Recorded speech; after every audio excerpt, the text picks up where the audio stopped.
This is another video on what to do before you start your flight training.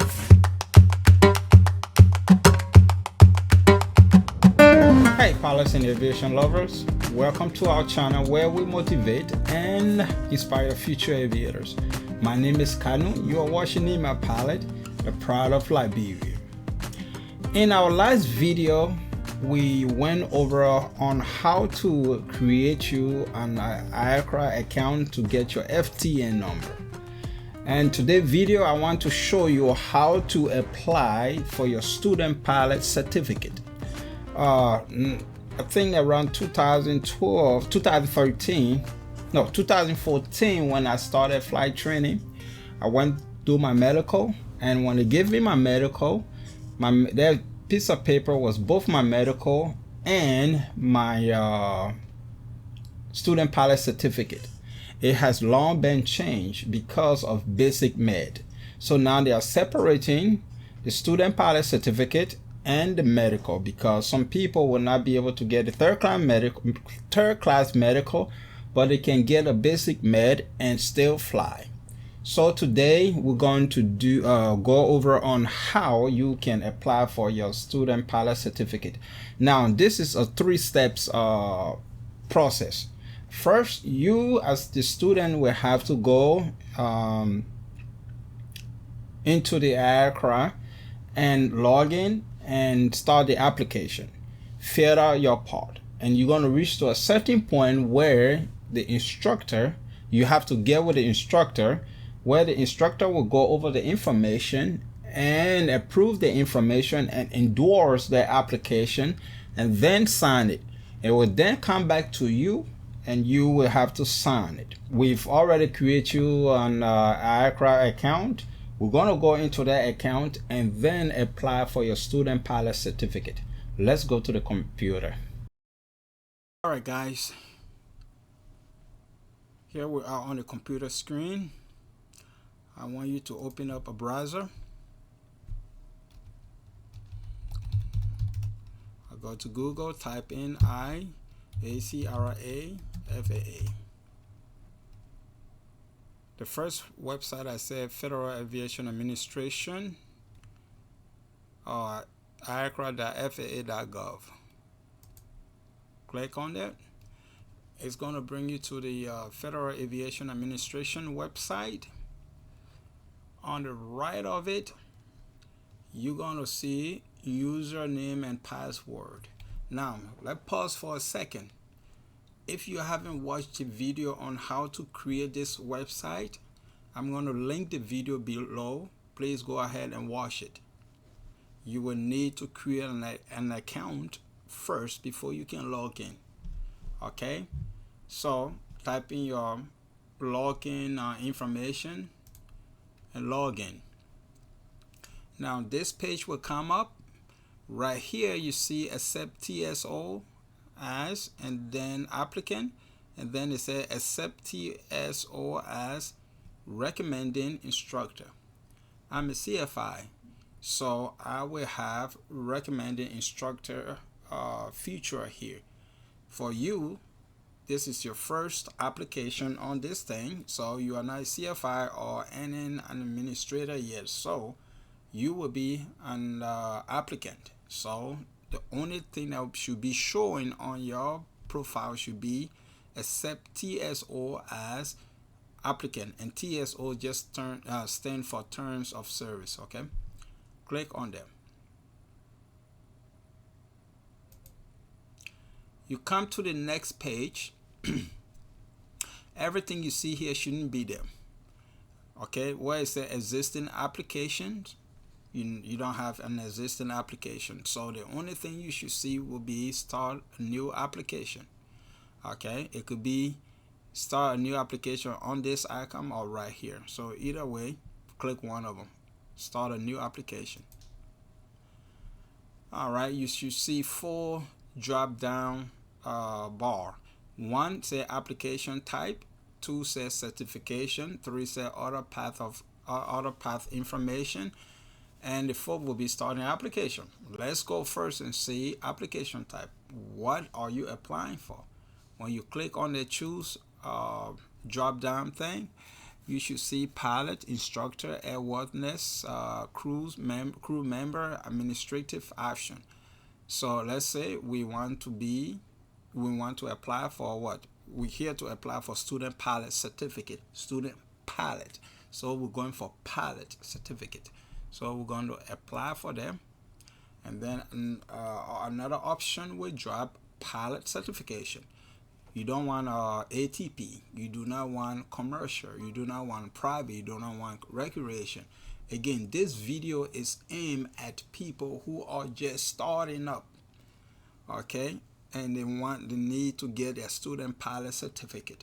That is one of the documents you need to have in your possession in order to solo. Okay, so we're going to click on student pilot. Again, the student pilot is not giving you a certification to go rent an aircraft and fly by yourself. This gives you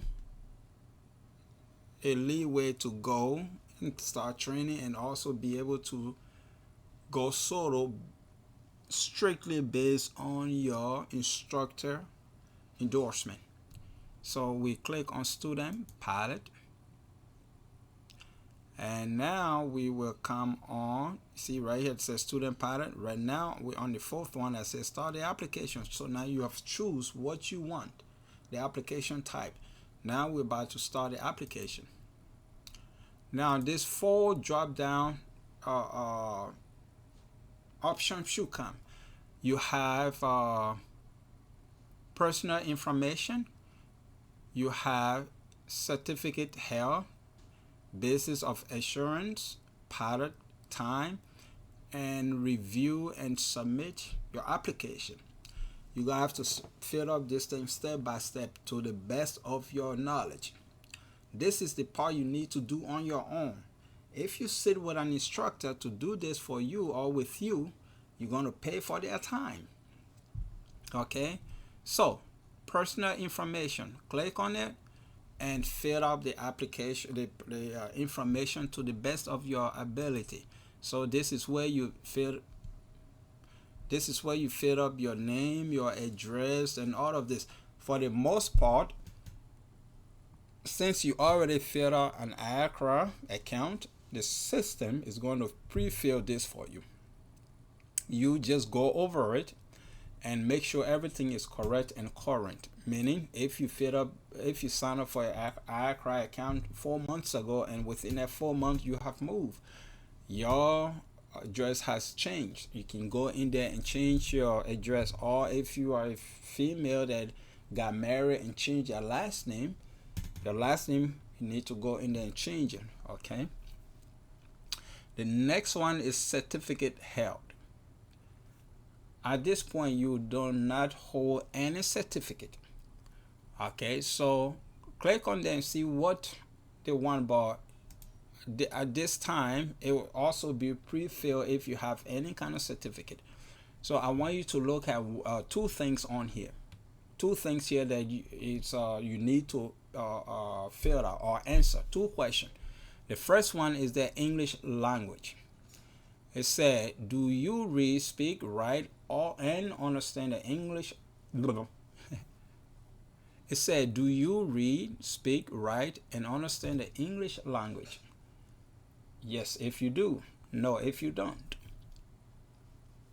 And then the next one says airman certificate. You do not hold any certificate and you have not been denied any certificate, so do not click in this box. The next one I want you to see is that all the way down at the bottom, drug conviction, right? They say, have you ever been convicted for violation of any federal or state statutes relating to narcotics? And it goes on. Yes, if you have been convicted. No, if you have not. Okay, for me personally, it's no. So I'm going to click on it. Mind you, anything you answer here, you need to click save. Okay, you will need to click save in order to go to the next page. If you don't click save and go to the next page, this will consider not been answered and it will bring you back to it. So If you keep coming back to the same thing, that is because you haven't clicked save.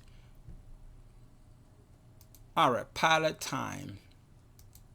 Okay, again, I have applied for certificate through this website. I have a couple of certificates, okay, issued to me. So, and plus, if you are applying for this and you have already started flying, this is where you put in the amount of hours you have. I strongly advise you to get these things in order before you start your flight training. Okay, it'll make it easier for you. This video is focused on the fact that you are just starting, getting ready to start your flight training, and you have not started flying yet, so you do not have any flight hours. So this session will not concern you. So now we'll go to the next one, but yet you still got to click it though. You still got to click it, and when you click it, you hit save and continue. You want every box here checked. Okay, if one of these boxes is not checked, you will not be able to complete your application. So please make sure you go. Even if it's not applicable to you, you still got to open a link, hit save and continue. And if you hit save and continue and there's something that you need to fill out, the system will red flag it. Next up is review and submit. See, read this. Have you previously received a notice of disapproval or been denied for any reason for the certificate and or rating for which you are applying for? No. So this part right here,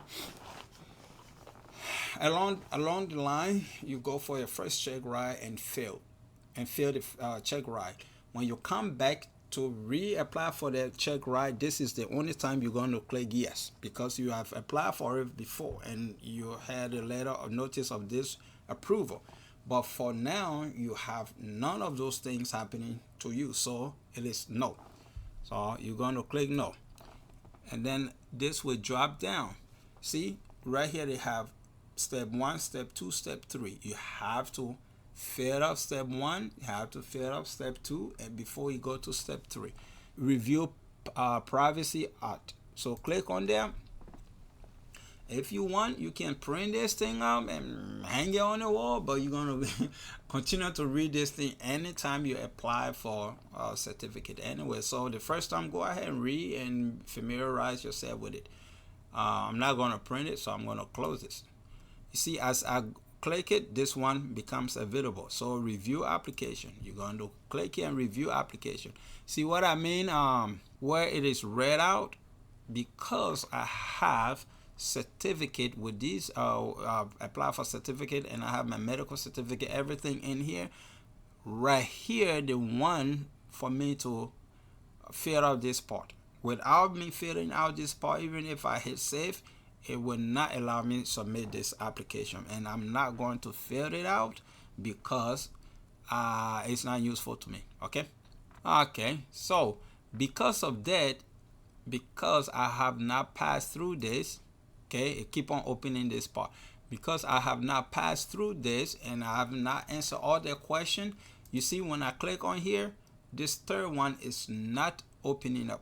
So I have to answer that question, put everything in. Now, if you answer everything and go and review your application, this will open up and all you got to do is submit.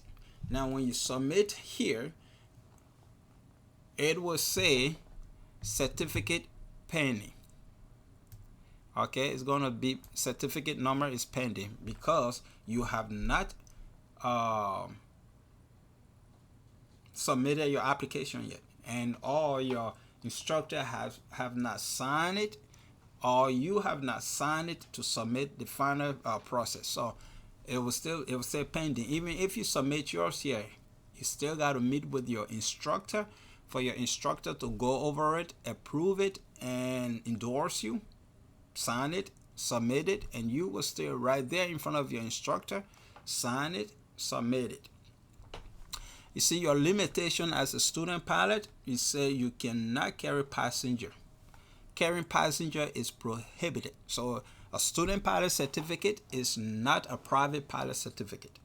A Okay, hopefully everything went well and you got with your instructor and your instructor approved your application, endorse it, sign it, and you sign it. And now, my friend, after 7 days, you will have the option to print out the paper form of your student pilot certificate. That is valid until you receive your hard copy. When you receive your hard copy, you can throw the paper form that you're printing away, shred it or something. That hard copy is what you're going to need now. So I hope this video helped you, and I hope you take advantage of this video to fill up your application and before meeting with your instructor, so that way you save a little bit of money towards your flight training. Well guys, this is it for this video. The next video will be how to apply for the medical using Med Express. Okay, but until next time, keep doing your research, keep proficient, keep current, keep the blue sky up. See you.